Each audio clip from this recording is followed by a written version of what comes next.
एक सेकंड. अरे आली का तू? हो आली. जा एक गिलास पाणी आण बरं.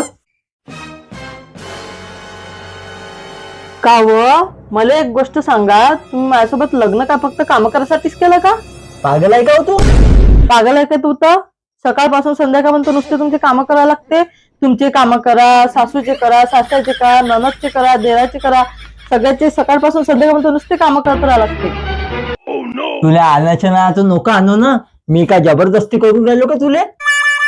मग सकाळपासून संध्याकाळपर्यंत नुसते कामच तर का सांगत राहता? काम सांगत राहिले.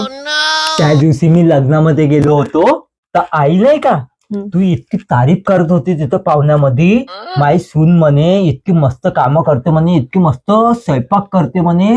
का सांगू तुले, एवढी तारीफ करत होती तुझी. हो का? हो. आणि ते काकाजी नाही का लग्नामध्ये आले होते, आपल्या सोबत बसले होते. ते काकाजी एक वेळ आपल्या घरी पण आले होते. ते काकाजी का म्हणे, वाव म्हणे तुमची बायको म्हणे खूप चांगली आहे म्हणे. त्या दिवशी मी तुमच्या घरी आलो ना म्हणे, पूर्ण साफसफाई वगैरे मस्त करते म्हणे, एकदम साफ सुथरं तुमच्या घर होता म्हणे. खूप चांगलं वाटलं म्हणे. आणि तुमच्या बायकोने जी चाय बनवली ना म्हणे, इतकी मस्त चाय बनवली म्हणे. का सांगू म्हणे, खास मा पोराले पण अशी सून भेटली ना म्हणे, खूप चांगलं ठेवीन म्हणजे मी माझ्या सुनले म्हणे. मग मीनं बी म्हटलं होतं, मीनं म्हटलं माई बायको एक नंबरची म्हटलं, अशी मुजूर नाही म्हटलं, तर मस्त बोलते म्हटलं, एवढी साफ सुथरं कामं करते म्हटलं की काय सांगू. एका शब्दामध्ये म्हटलं पाणी का तर पाणी म्हटलं तर चाय आणून देते म्हटलं, चाय म्हटलं तर पाणी आणून देते म्हटलं. एवढे चांगले असे उलटे कामं करते म्हटलं की काय सांगू.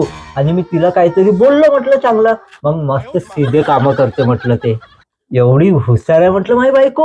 हो का? एवढी तारीफ केली का? मग अव त्याने तर माझी तारीफ केली, पण तुम्ही ना काय सांगितलं त्याला उलट सीधं? तुमची काम नाही करत म्हणून पुन्हा उलट सीधं सांगून ठेवलं त्याला. अबे साले.